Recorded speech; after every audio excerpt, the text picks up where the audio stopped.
So about 7 years ago, Sir Roger Dehaan called me up and said, Guy, I'm thinking about buying a piece of Folkestone. And then we conceived this idea of the world's first multi-storey skate park. We didn't know it'd never been done at the time. We didn't know that we were creating something that was going to be completely groundbreaking, and we didn't quite know where the journey was going to take us. But we knew that it was going to be quite an exciting journey. How do you create a successful building? How do you create a successful extreme sports building?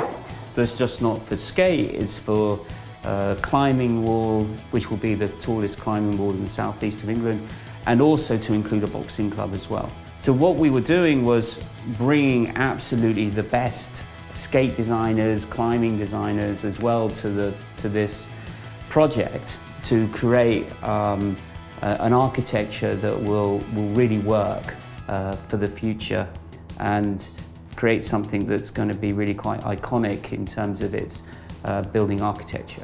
What we wanted to try and achieve was a building that you come into, and the first thing you're going to see is this concrete bowl on the outside, and you're kind of wondering what that's all about. The engineering feat of putting a concrete skate park up in the air is really quite phenomenal. And it's not until you get inside that you understand the scale of what we've managed to create, which is 3 layers of skate. So what happens is the building gets larger as it goes up, and that means that we can have more skatable area. And then the walls come out at an angle. That angle allows the skater to come out of the bowl and then brush up against the wall, but the wall isn't hard against them. I don't think I've ever seen another skate park where there has been so much integration between skate and architecture, because we've got these huge columns coming all the way through the building which carry out these cantilevers, but the columns themselves are skatable. Building, architecture and skate all come together as one experience. The brief was to create a skate park that can be for the beginner right the way through to a pro skater. So we have a concrete bowl floor, a flow park and a street level. Well, the concrete bowl floor, what we've done is recreated that swimming pool bowl from Dogtown in California, which is a really amazing thing. The street floor, which is like a really sociable floor, it's where you do tricks. And then you've got an undulating flow park, which is a bit more entry level, and it's for skates, scooters and bikes. We invited a competition of artists to do huge murals. It's a big building, it needs big murals.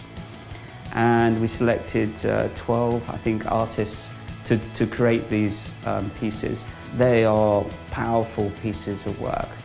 We're working with an artist called Mr. Doodle, and he's agreed to paint a mural, graffiti art piece on the outside of the building. What we want to do is show young people that they can then branch out and see opportunity into the art world, into a fashion world, into these different worlds, and really open their imaginations up. By putting a skate park in the centre of the town, we're saying, young people, you are the most important people in this town. You are the future of this town. This building is for you.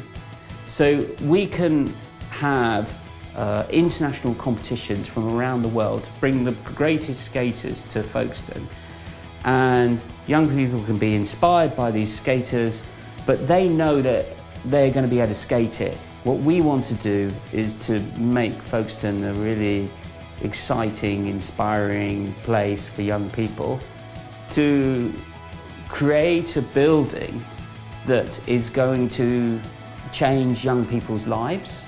And that's a really powerful thing. And this building is part of a much bigger jigsaw of regeneration, which is going to be so exciting for the town moving forward, and I'm really excited to see how young people will respond to the building, and maybe, just maybe, we might have the next new Sky Brown for Folkestone.